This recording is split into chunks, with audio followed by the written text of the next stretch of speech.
friends and enemies. Today I am doing and performing, an assignment for my speech class in college.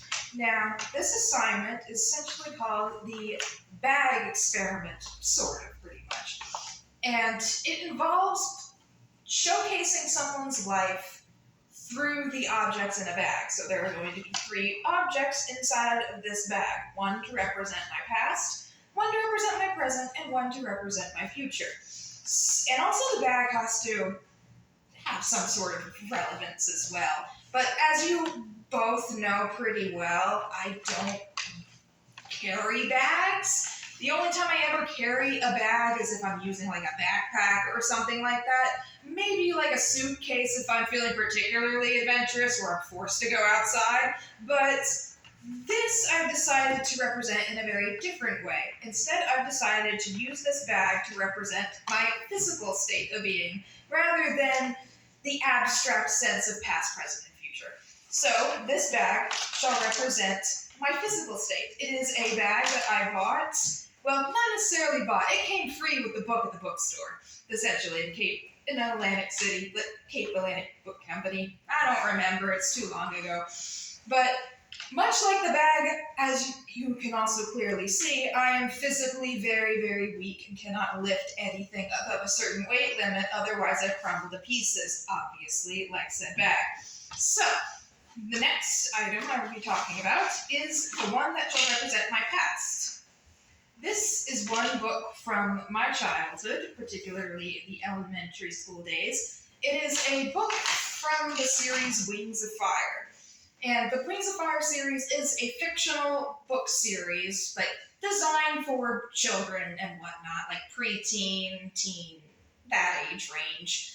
And this was when I fully got started into the idea of creative writing as an idea. I started getting into fantasy as a genre, and to movies and books and whatnot, and this was one of them. And as a side note, this was also the same book that I read during the very year that I made my best friend Katie, which was about 5th grade elementary school.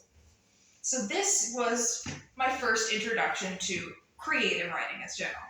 So now I'm going to go into my present.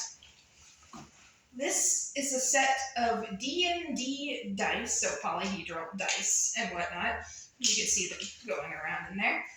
And this is for a game called Dungeons & Dragons, which both of you know pretty well. It's essentially, it's a tabletop role-playing game, which also, much like the text itself, is about a fantasy setting. It's about fiction. It's about developing a world that does not exist. But the main difference between something like a book or a movie in Dungeons & Dragons is that when it comes to those things, it's already set in stone.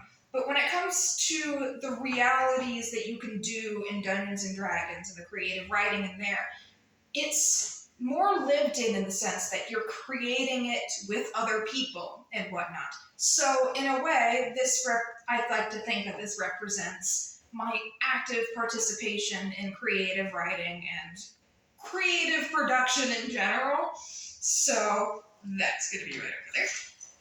And the final one was by far the most difficult because obviously we don't know what our future has in store for us at all.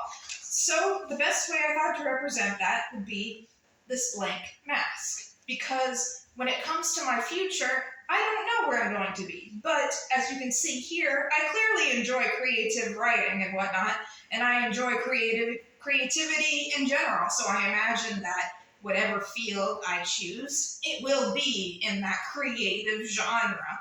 But as to the specifics of it, I can't exactly know that yet.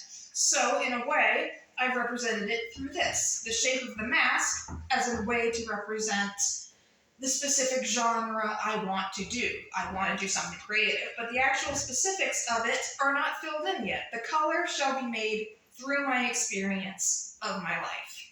And thus, that is how I will be able to see what this mask shall be in the future. Thank you very much. I know this was most time-consuming for both of you, and I very much appreciate you doing this. Very much. Thank you.